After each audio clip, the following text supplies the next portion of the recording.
Hello students. So in previous lecture we discussed about the type 1 or case 1. In this lecture we will discuss about the case 2 or type 2. So this type 2 is theoretical vapor compression cycle with wet vapor after compression. Now after compression means which point? Point number 2. So our point number 2 is wet. Wet means inside this dome. Clear? So here you can see that where is our point number 2? It is inside this dome. Clear? In previous case it was at this point. It was on this curve. But in this case here inside, or it is inside the dome. Clear? So this is the second type. So some of the formula will be different. So here you can see that how to find out enthalpy. Now for enthalpy, first is H3. We can easily find H3 is equal to HF at which pressure? P condenser. Then after I told you that this process is isenthalpic 3 to 4. So H4 is equal to H3. Now here two enthalpies are still unknown, H1 and H2. So remember that how to find out that enthalpy. Now here in some of the case it may possible x1 given, in some of the case x1 would be given, or in some of the case x2 would be given. Clear? So in this example we will discuss that if x1 is given, if dryness fraction at point 1 is given, then what would be the procedure, that we will discuss here. So another procedure also will be similar, that we will discuss later on. But initially what we discussed, if x1 given, what to do. Now here if x1 given, so we can find out h1. If x1 is given, we can find out enthalpy at point 1. What is the equation? hf plus x1 hfg. All the data from which pressure you need to take? From p evaporator.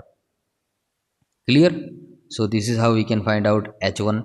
Now h2 is difficult. So for h2, now again we need to proceed, we need to do the procedure that for h2 what we have to do. First of all we have to find out s1. We know that s2 is equal to s1, so we need to find out s2. From s2 we have to find out x2, dryness fraction at 2. And after getting x2 we can find out h2. After that we can find out h2. So this is the procedure: s1, s2, x2 and h2. Clear? So remember that.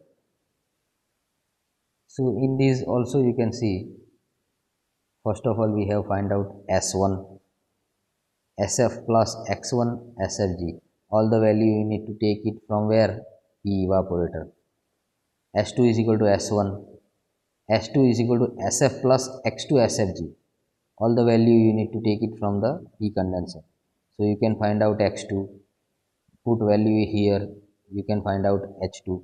So again we have discussed this procedure in detail, so we are not discussing here in detail, but formula are with you. You can just utilize this formula and solve the numerical. So another case, if x2 would be given, if in place of x1 x2 would be given, then what you need to do? So you can easily find out h2 in that case. If x2 given, you can find out h2 easily, h2 easily. Now then after you need to find out s2, entropy at 2. Then after you need to find out s1, because s2 is equal to s1. Then after you can find out x1. So procedure is written here.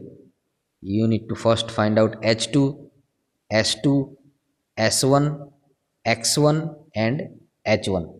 So reverse procedure. In this example what we did? In this example what we did? First we have found out, h1. Then after we found out s1. Then after we found out s2. Clear? We found out x2, and then after we found out h2. So reverse procedure you need to do in that case. Some of the procedure is different, but this is the method. So now we will solve numerical, so you will get more idea. So here you can see this is the data. Find the theoretical COP for a CO2 machine. So here refrigerant is CO2. Machine working between the temperature range of 25 degree centigrade and minus 5 degree centigrade. The dryness fraction of CO2 gas during the suction.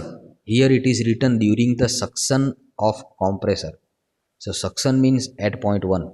Remember, compressor suction is point 1, compressor discharge is point 2. Clear? So x1 is given, dryness fraction at 1. So as I told you that some of the time in place of pressure, temperature also might be given. So here temperature given, 2 temperature. So what would be the condenser temperature? This would be condenser temperature. Higher temperature would be condenser and lower temperature would be of evaporator. Clear? In this refrigeration case. So now these are the value directly given: HF, HG, SF, SG and HFG. Clear? So two enthalpy we can easily find out. Which are those two? H3 and H4. So for H3, HF at P condenser. Where is HF? Here 164.77. So directly for H4 is equal to H3. So this is the value. So 2 enthalpy we got. Still 2 pending.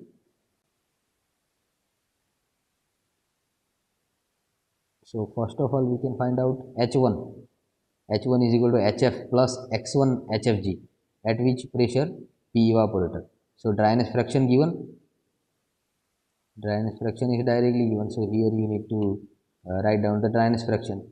Here you have to write down the HFG and here you have to write down the HF. So HF value, HF and HFG, from where you need to take? From P evaporator. So let us cross check it. HFG here, what is HFG? 248.76. We will check that. 248.76. So 248.76. Clear? Evaporator 248.76. So all these values generally taken from the table. Then after finding H1, as I told you, you need to find out the S1. Clear? Then after you need to find out the S2. After S2, put value here and find out X2. Clear? So I told you from where you need to take this SF. SF you need to take it from the P condenser. So let us check. What is the value? 0.5978 at P condenser. 0.5978 P condenser 0.5978 SF. Clear? So all the value taken from the table. So you found out X2. From X2 you found out the H2 and from H2 you can find out the COP. So again we are not going in detail. So thank you all for listening.